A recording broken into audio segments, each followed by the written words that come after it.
Good afternoon, peoples. Happy Monday. It's beautiful outside. I love the cloudy blue sky. It's a pretty day. Jess is along for the ride, so we got to deal with that hassle, though. Oh no, no dinner for me. Darn. As she throws my dinner out of the window. It's like, no! You're hungry, I am hungry. She's making food right now. Just kind of simmering away in the, I don't know, whatever you call it. It's like a heated lunchbox. Gets food really hot. You gotta be careful not to burn your tongue if you leave it in there for too long. Or just let it cool off a bit. We are in Washington, southbound on Highway 97, just coming to Omak. Hauling our U.S. load to Spokane. On the weekend, today morning, today afternoon. Either way, today I checked the hubs on my trailers. I guess that all happened after yesterday's video, didn't it?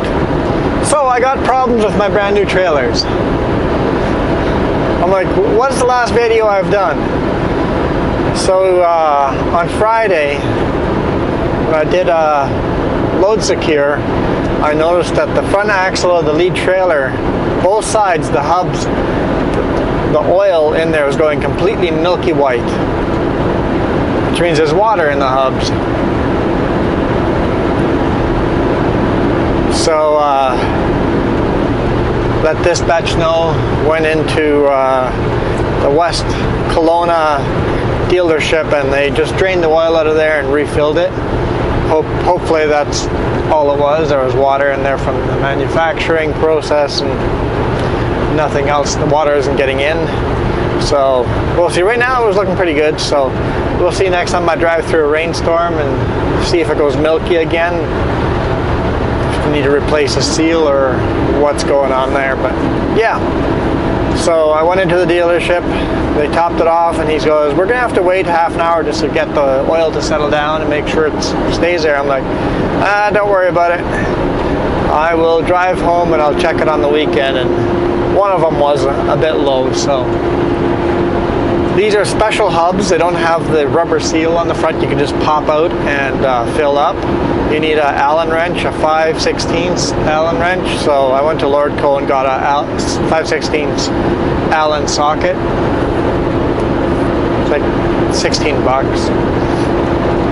And now I can top those hubs up myself. I don't think there's any other truck driver that will go buy a $16 socket for hubs, but hey, this way I don't have to sit somewhere at a dealership for half an hour when I can just go, hey, I'll drive home and I'll do it myself on the weekend. I was saying, today morning for us was 12 o'clock. We woke up at 12 p.m. At noon. We woke up at noon. We woke up at lunchtime.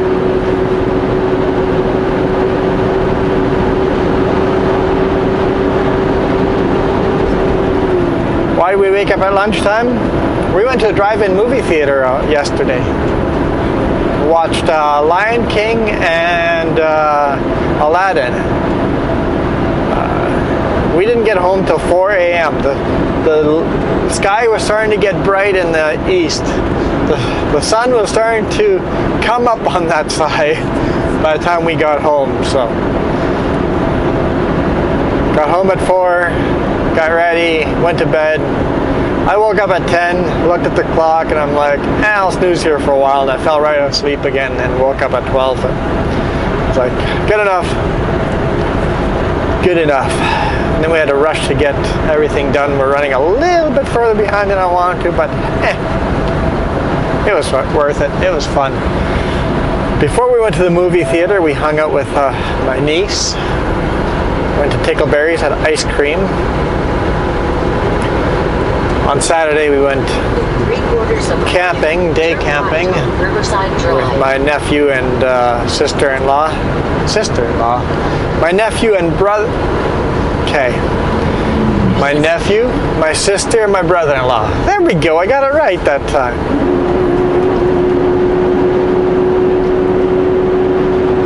So yeah, it was a really busy weekend. Saturday, Sunday, really busy. That's so much fun. So much fun.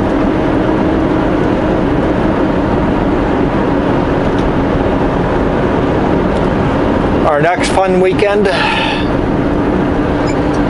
Turn right at the traffic light. Going to air show in Abbotsford in August.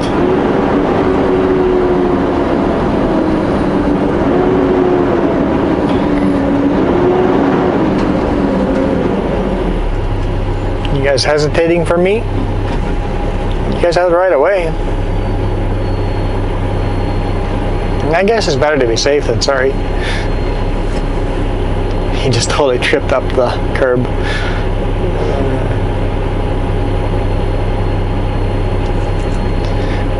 This is where the Garmin always tells me to turn. Like the last video I made running into Washington here. Except last time we ended the video here, and now I'm starting the video here. Yeah, we had some dry lightning strikes today. Right away we saw little puffs of smoke up on the mountain, and it's like, that's not good. Hopefully they're fighting them right away.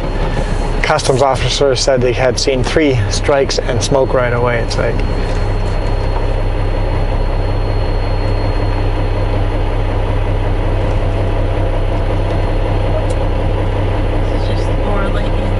yeah, a lot more lightning than rain. Like I'm rolling forward. Where's that green light?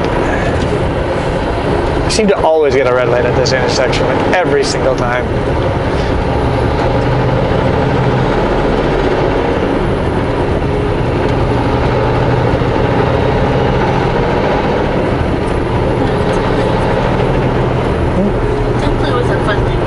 Yeah, it was a very fun weekend. It was definitely a blast.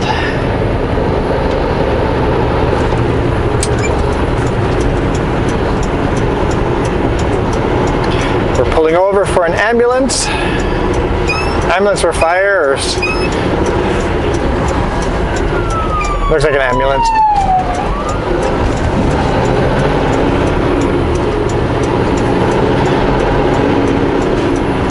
I often don't stop, but I'm like, there's a bridge. Get off onto the shoulder before the bridge. 3/4 of the line. Turn right on Maple Street South.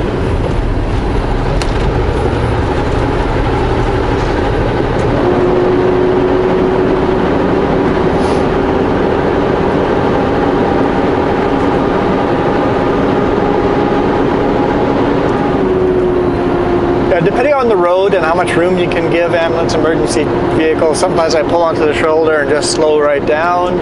Other times just find a place to stop and get out of the way. Basically, what's going to make their life the easiest? Looks like he's turning here as well. They are turning here as well. In fact, I'd say more likely she is turning here as well. Ambulance tends to attract more female to the profession.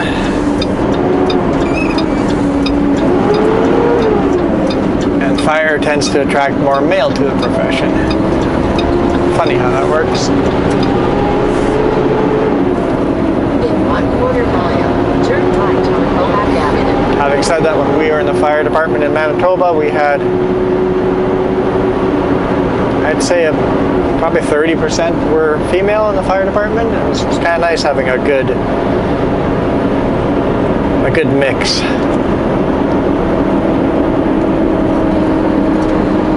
And a lot of husband-wife teams.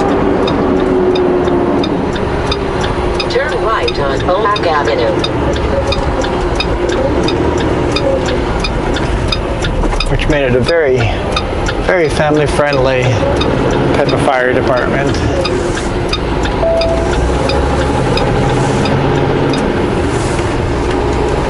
on All right, let's do some climbing.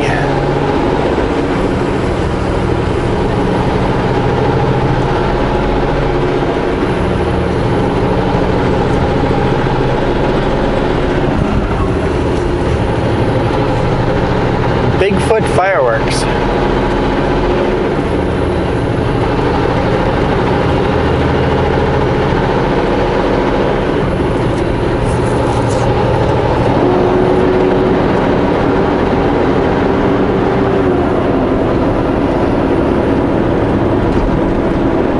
I read free brake alignments, but it must have said something else.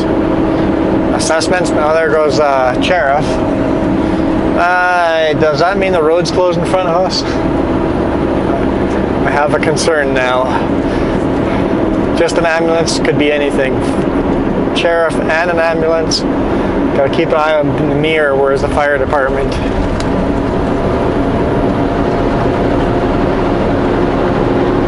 Where'd he go? Oh, he turned off.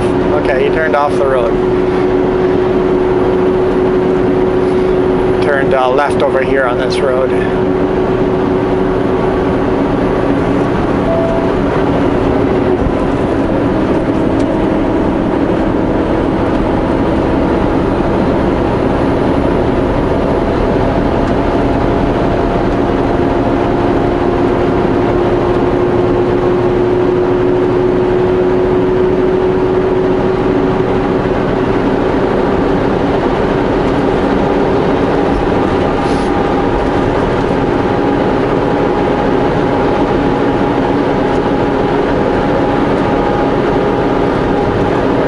Done some new seal coating here. It's not a proper paving job, it's just a seal coating job.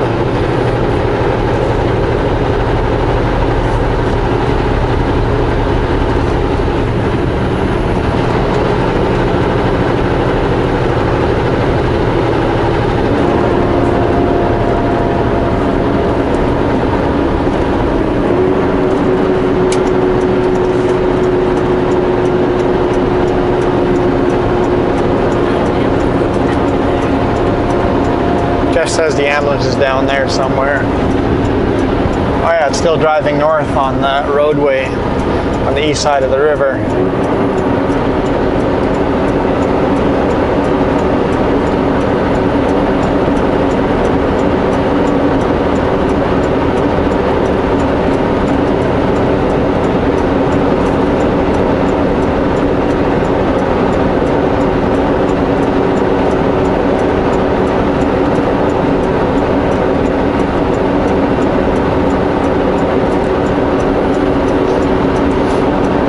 A really nice day.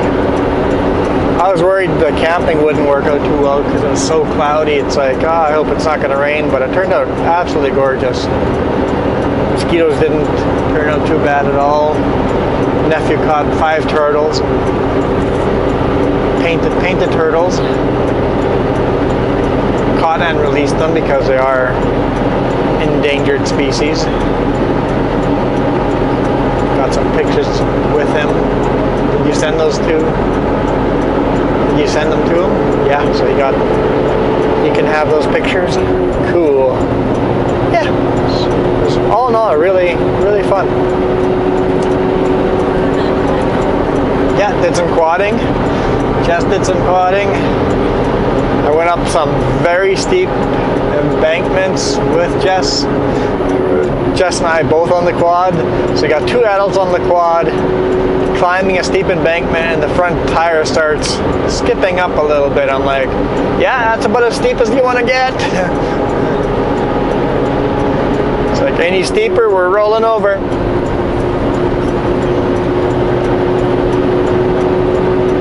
Having said that, when I had my nephew on the back, I went an even steeper section. But I put my feet on the back of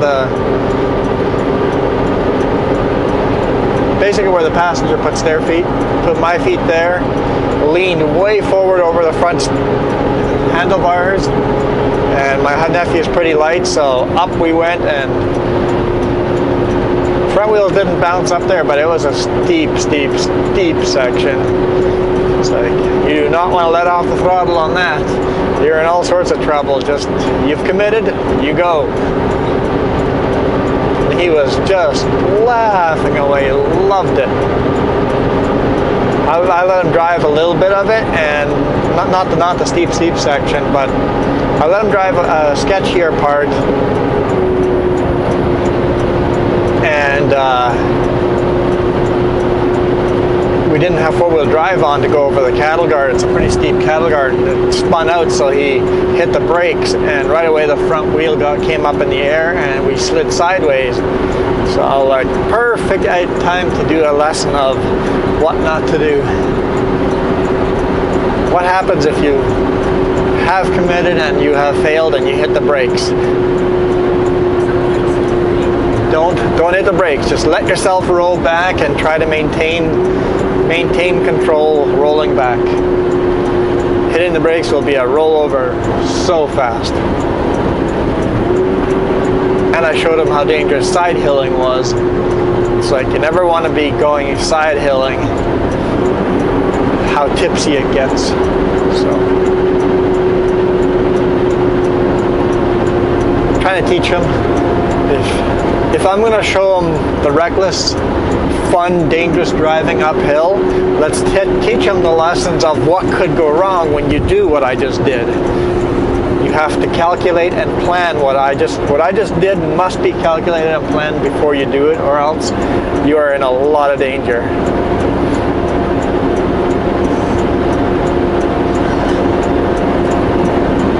And that's everything, right? Plan everything. Calculate it out.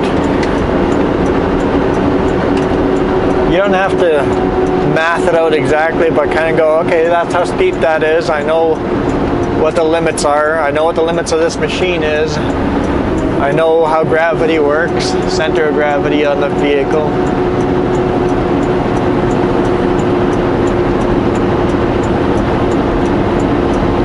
My quad is quite a bit longer than the normal quad because it's a two-up quad, so it's a two-seater. So you have a two-seat front and behind each other. So it makes the quad a little bit longer, which means you can definitely climb steeper hills. The center of gravity is in your advantage. You can climb steeper hills than the guy that just got a single-seater.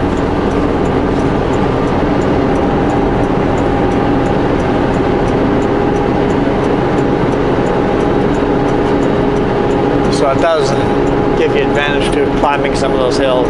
Now those big side-by-sides are even longer, and you're sitting down between the wheels, even lower center of gravity. You can do even more stunts with those.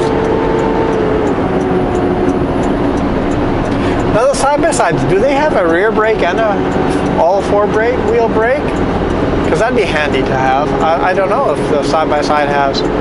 Do they have brakes like a car, or like with the quad? I have two sets of brakes. On the handlebar, there's a set of brakes that will brake all four tires. On the floor, there's a brake that will only brake the rear axle. When you're going down a steep hill, it's really nice to just brake the rear axle, and that way you can control your descent. Having said that, Polaris has such a nice controlled descent, you rarely need it, but go down something steep enough, lock up the rear brakes and just kind of steer, controlled slide.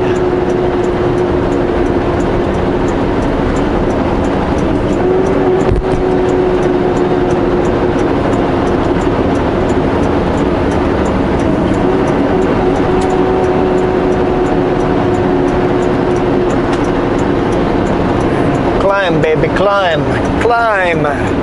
Get out of the Okanagan. You can do it.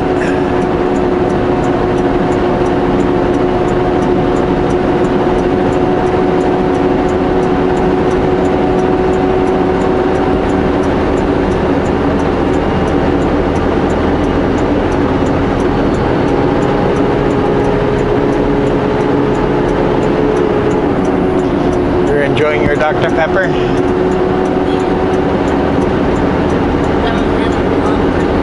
Haven't had pepper in a long time.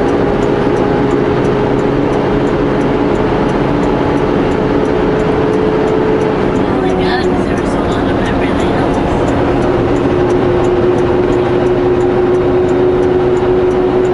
Yeah, we drink a lot of water. Not very much carbonated drinks. Very often when you buy a 6-pack of those plastic 710 milliliter balls of pop, they sit in the truck for weeks before they all disappear. The last one we had before. Yeah, the last one probably was in months. Yeah, last 6-pack, it was Nestea. And it lasted for months before we finished it off. I don't know, it's just carbonated drinks are kind of fun to have once in a while, but I find I feel healthier when I don't drink as many, so.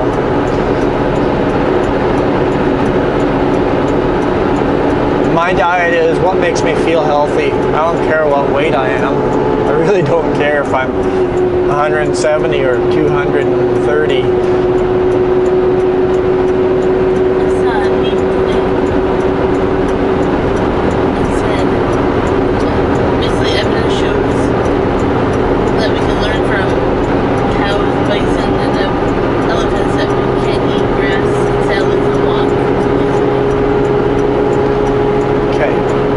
Shows just basically saying that, you know, like the bison and cows and elephants eat just eat grass. They're saying it shows you just can't eat that and walk too easily. Oh, got it.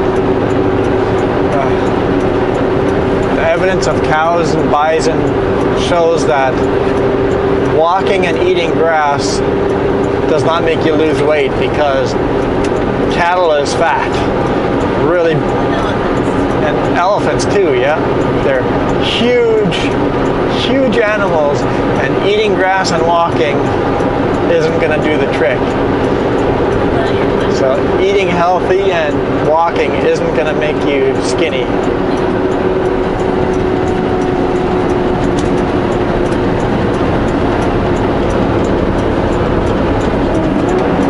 Why are you supposed to be skinny anyway?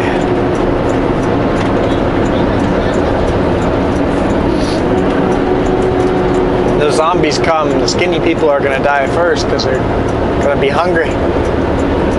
We've got a little fat stored up. We'll survive a little longer in the zombie. At least if they're the slow zombies. If they're the fast zombies, I'm screwed.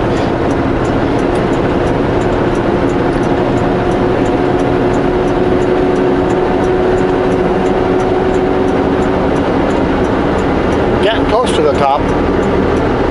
There's some more climbing, but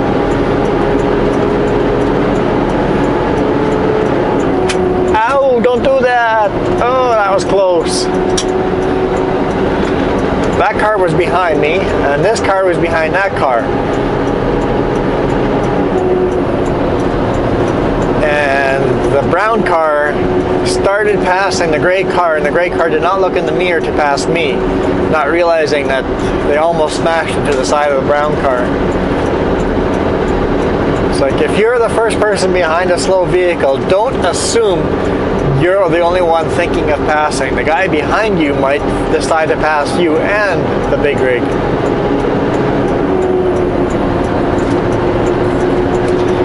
Look in your mirror.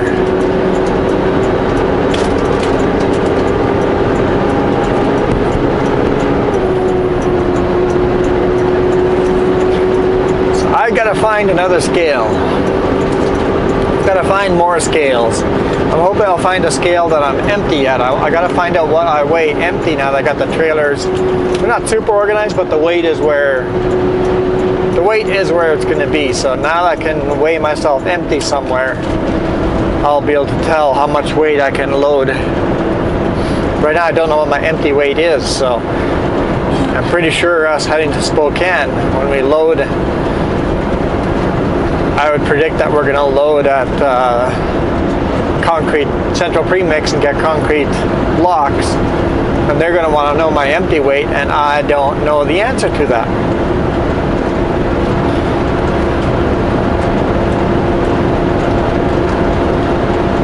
So I'm going to tell them I can take 60,000 pounds. I can only take 59,300 with my last trailers. So when I loaded this load in by Chasm, and I went off the numbers that the manufacturer gave me, I hit the scale on those numbers and I was quite a bit lighter than my max.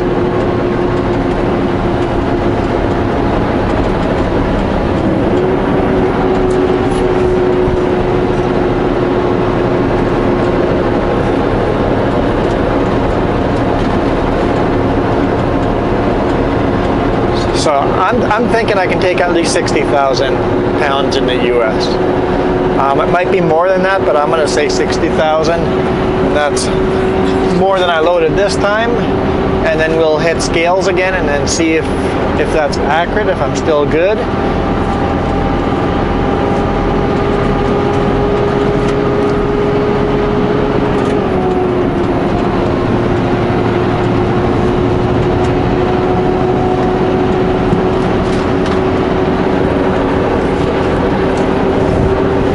If we find a place that I'm running empty and there's a scale, I'm going to weigh myself empty weight, hopefully with full tank of fuel and full tank of DEF. That way I know when I'm maxed out in fuel and DEF, this is how much of a load I can load. Starting all over again, but that's okay. I am holding on to these trailers. I'm not going to have to do this for a couple of years with these trailers. I'm hoping to run these trailers for many years. Having said that, I'm gonna have to learn a new truck next year, so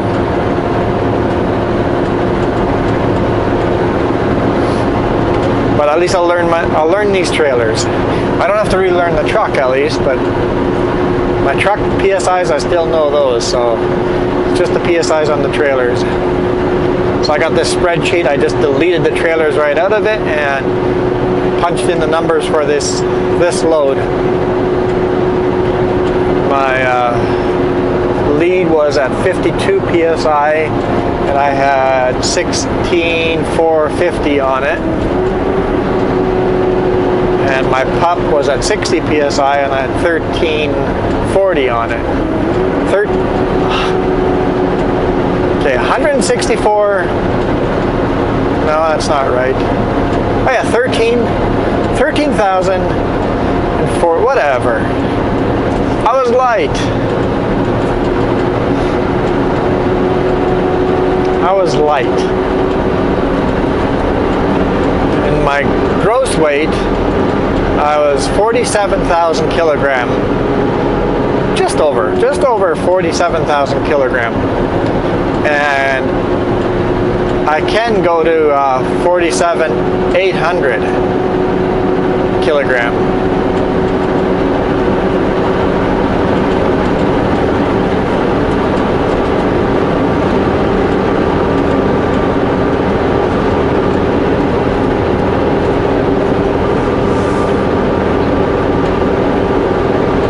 So I'm 800 kilogram light. I don't know if that's in pound. Probably 1,000.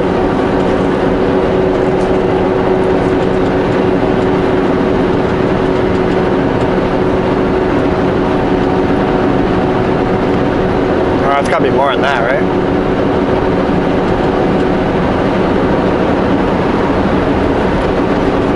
I don't know.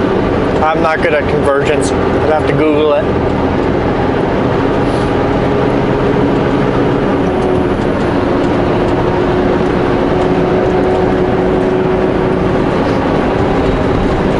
This road is so bumpy and weird shape. I keep bouncing back and forth between the shoulder and the temporary yellow line. It's like, I didn't change lanes. Why are you changing half a lane? I'm not a fan of the ceiling type of thing. It makes the road unpredictable.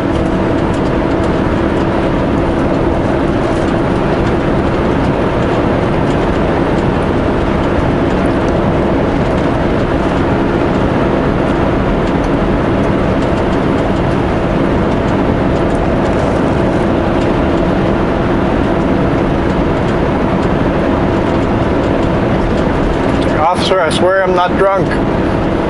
The road's making me drive everywhere.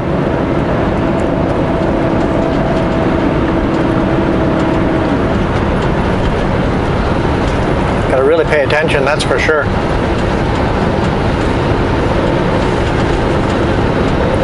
Into the forest we go.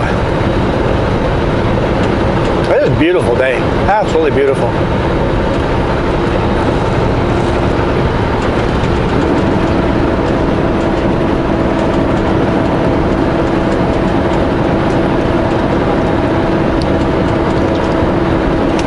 A few weeks ago, was it 2 weeks ago?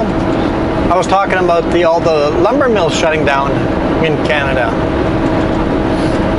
And the fact that we had a shortage of fiber. That's what these lumber mills keep saying. And now there's some Canadian lumber mills going, there's not a shortage of fiber, not much. They're just using it as an excuse to try to bully the government to give them more fiber.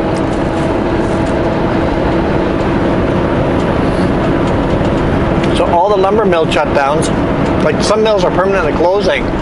There's towns that are going to go into ghost towns because that was the only industry that kept that town alive.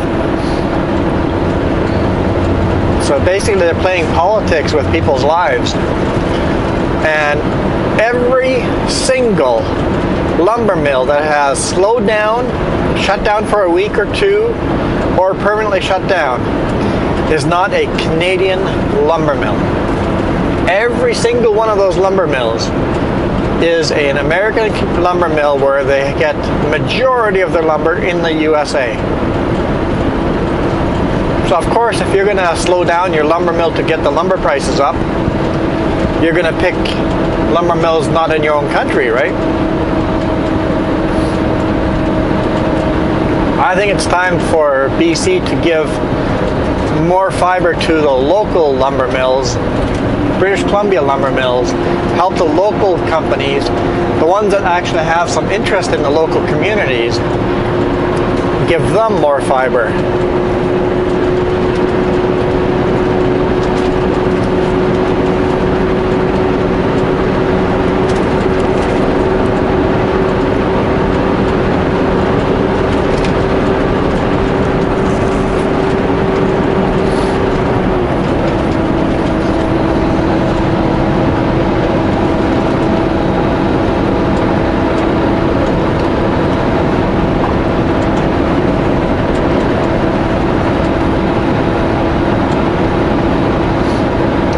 Lumber prices had come down a bit, and it's a political game to increase the lumber prices.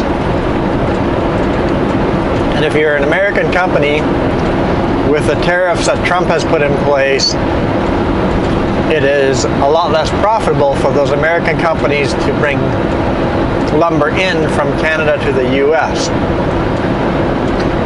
That's why those mills are shutting down.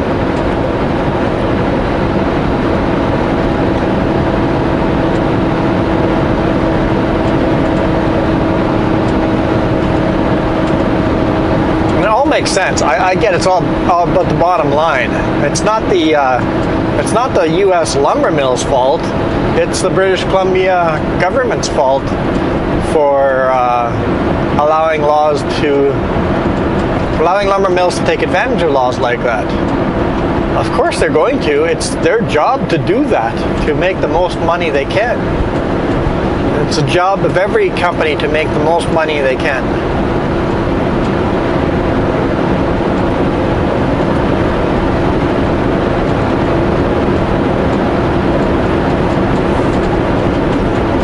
And the political backlash, because they're an American company, is pretty much nothing to them. It doesn't really hurt them in the US if you get political backlash from Canadian towns that have now gone out of business, people that no longer have jobs, hundreds of homes that will have to be just left there. They can't sell them. Their property prices just drop to nothing.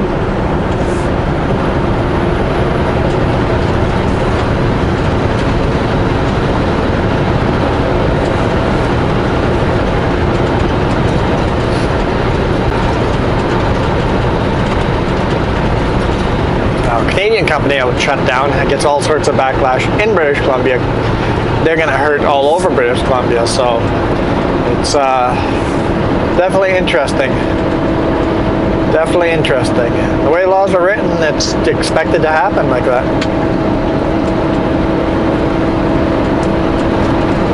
It's time to change some laws, in my opinion.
Up, there's a bit of a climb coming that gets awfully sketchy in the winter.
It's native land. It's native land.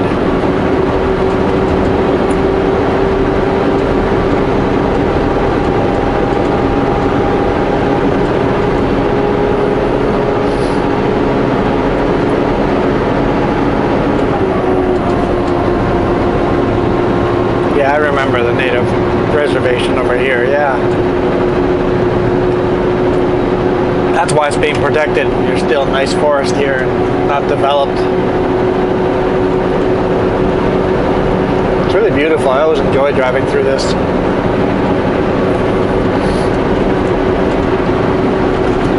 I honestly don't know if I've ever recorded going through here before.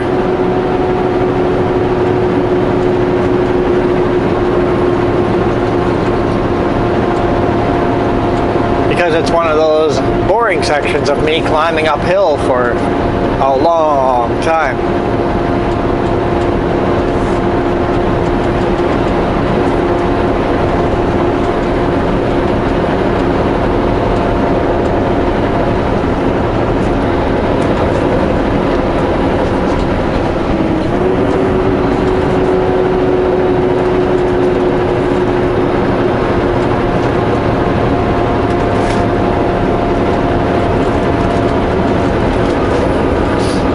One of my lumber wraps is starting to come loose a little bit. Keep an eye on it. If it gets looser, I'll take out my staple gun. I did buy a staple gun a few weeks ago, and that has made life better for when lumber wrap does come out. Even then, I found it doesn't hold it for a long time. maybe I should just, when we do our load secure check, probably in an hour from now, maybe I should just jump out and staple it anyway, so that I prevent it from ripping further.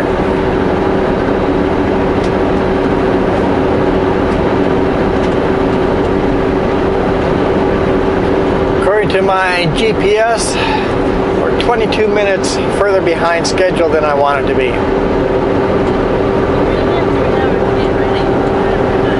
Yeah, we had 3 hours to get ready, so that was all, it's all good. It is what it is. Besides, I can't park where we're delivering anyway, so I don't want to show up there early. I want to show up after 7 when the gates are for sure open. So it doesn't hurt to be half an hour later.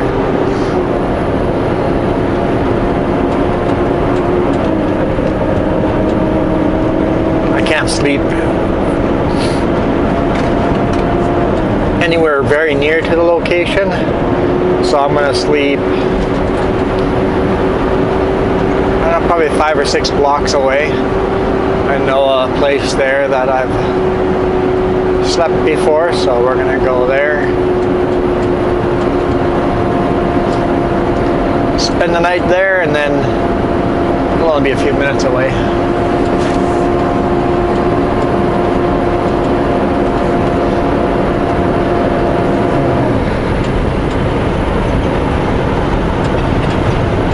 Plus we have to do at least a 15-minute pre-trip in the morning. With brand new trailers, once I did that full pre-trip, it's doesn't take much time for me to do a pre-trip now, because you just take a quick look at brakes. You don't have to go through everything fine-tooth comb. I'll do more fine-tooth comb here on every weekend, I think, just to make sure there's nothing new that's rubbing. Let's make sure brand new trailer stays brand new.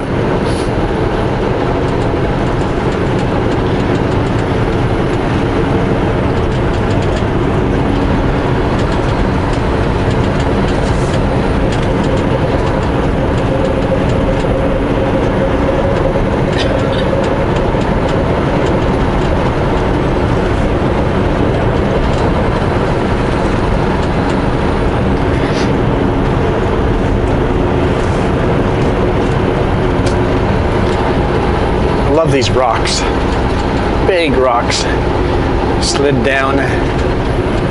Who decided this is a good place to build a highway? Imagine during a good solid earthquake, this road would be closed.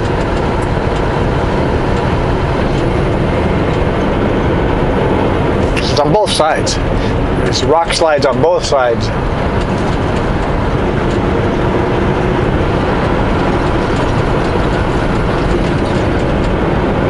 What's that over the road? Coyote? It looks like a coyote over there. It's right about here somewhere. Don't see them, but yeah, we've seen quite a few of those the last 2 weeks.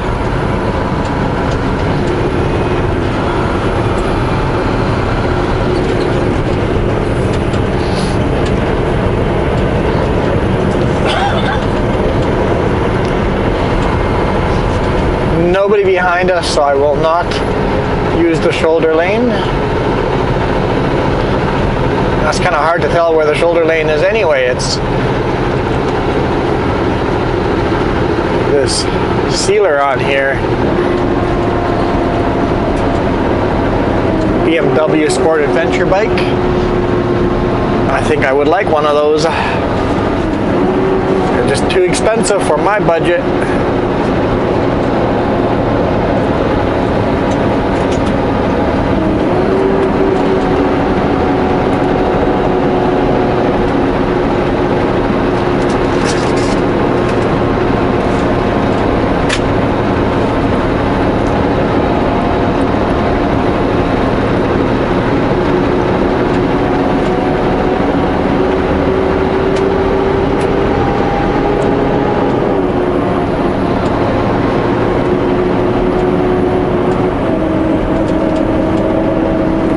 I think it'd be fun to bring a motorcycle to track days, all over track, and spend a day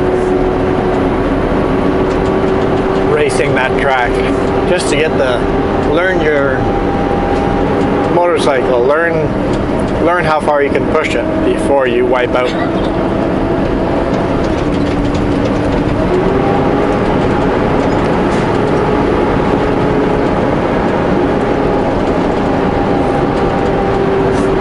I mean, you don't want to wipe out on the track either, but you can push it a little harder on a track, because you can learn the corners. You know there's no oncoming traffic.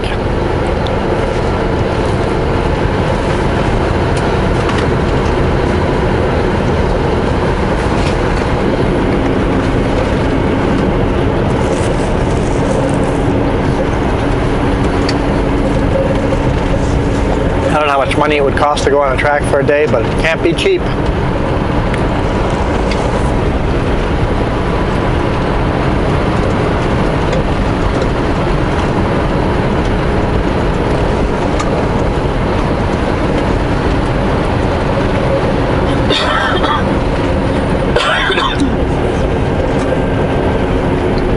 Excuse me.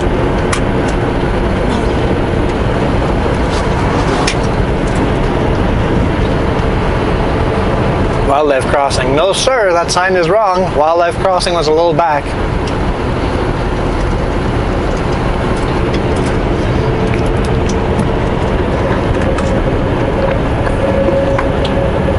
Put the sign in the wrong spot.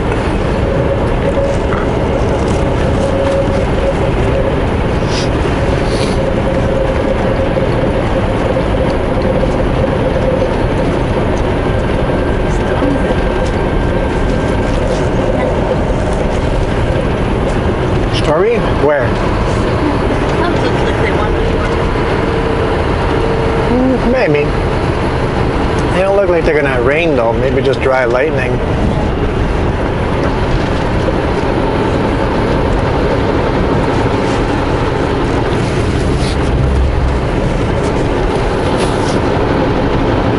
I think you're changing a lane.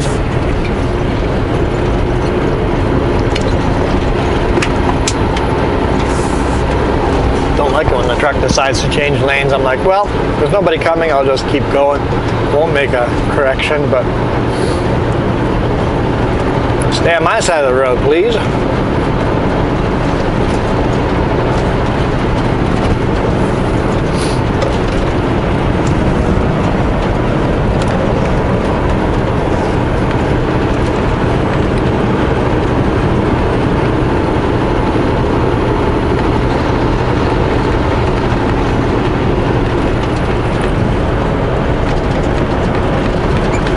I did find out where my extra viewers are coming to YouTube from, so thank you guys for watching YouTube.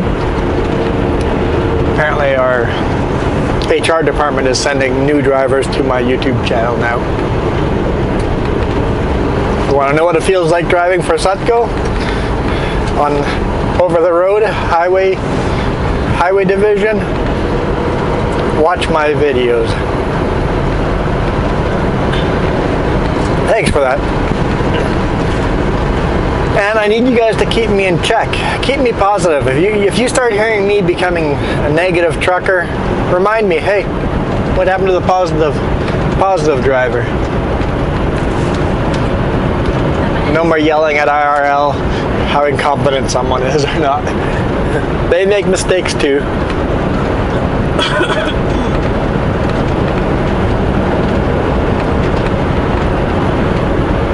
And they once again today I dropped by IRL. They forgot their label maker inside my truck when they did.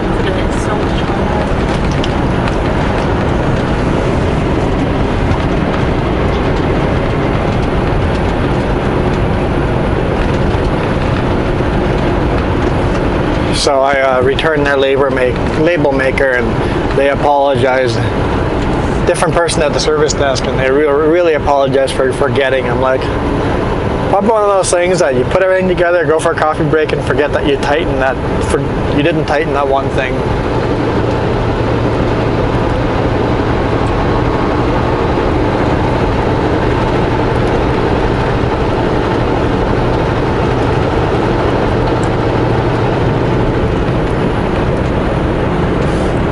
Same thing with brand new equipment. Just because you have a brand new vehicle, brand new trailers, brand new tractor, doesn't mean that that vehicle is in perfect condition. The person doing a job could be a small thing. Oh, coffee break, goes for coffee break, comes back and had started a job, thought they finished that job and didn't actually do that job correctly and moved on to the next part.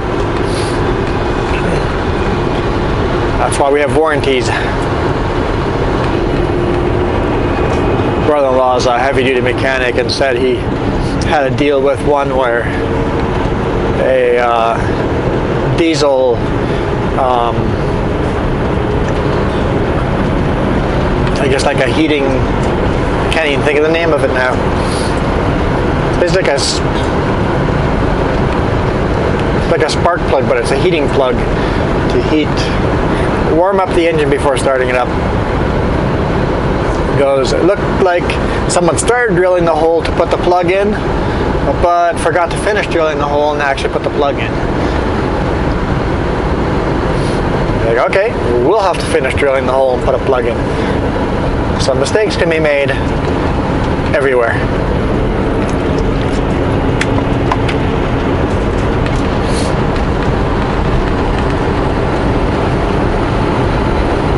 Well, we're out of the Okanagan Valley, up and over the pass, coming down into this valley. I don't know what valley we're in. Let me think. Is this the Columbia Valley? Is this Columbia? Or is this one of the valleys that goes into the Columbia Valley?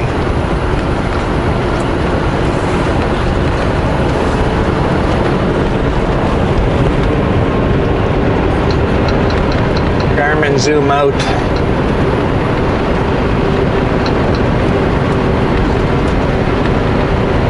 I think it's a valley that goes into the Columbia Valley. We're not quite there yet.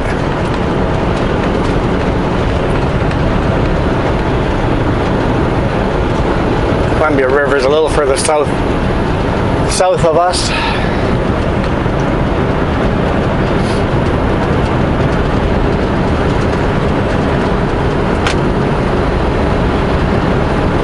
Jackson Ranch. I guess I'm doing a long video today. Are you hot?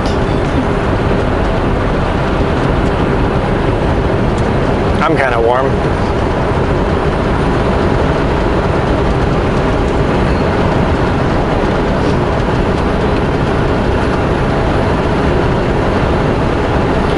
What's this little town called here? It's a native reservation coming up.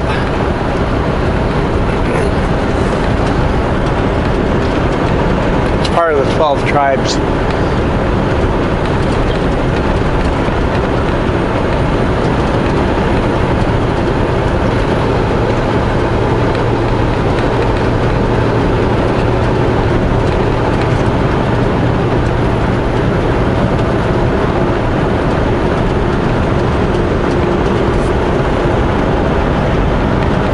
We'll see. Coming out of the forest again. I feel really hot. What? It's 31 degrees Celsius. Yeah, it's pretty hot out there. Pretty hot out there. It's supposed to be a hot week.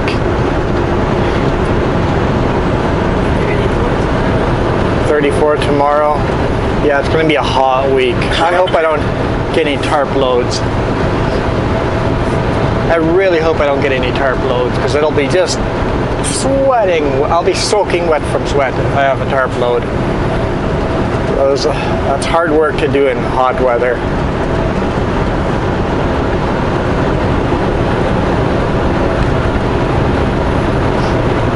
Yeah, tarping is a miserable job when it's really hot and a miserable job when it's really cold. And windy. So tarping can be pretty good when it's decent temperature and no wind. It can be can be an enjoyable thing to do. Makes decent money. Makes no money if it's windy. Takes you a long time to do it if it's windy.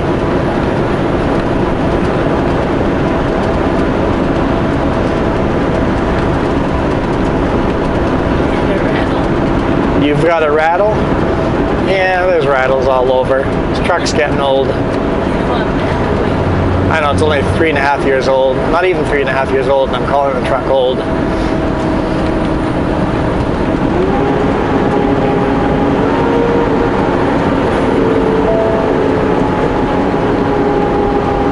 Okay, so my Garmin called this Nespolim.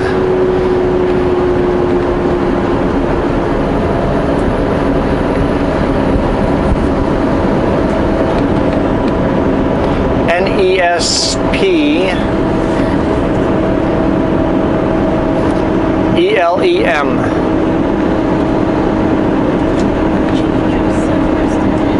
Chief Joseph Rest Area. Sorry, big rigs don't fit in there. I could probably get around there. Yeah, I could totally get in there. This Chevron, that little food mart in there, has some really unique items for sale. I like their drink selection, hot carbonated drinks. They had unique stuff in there. Yeah.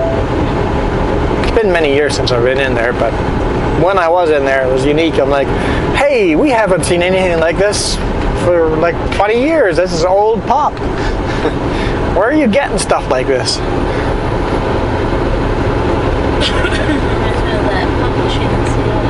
Yeah, like the pop machine in Seattle. This is mysterious pop machine in Seattle that will randomly give you a drink, including some really old, rare stuff that hasn't been in production in years.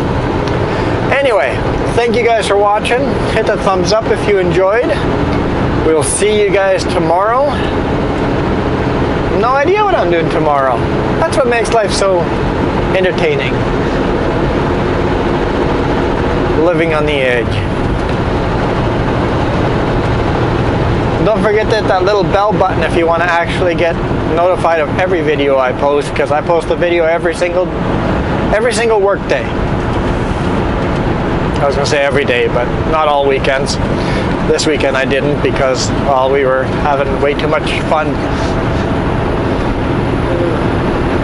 Thank you guys for watching.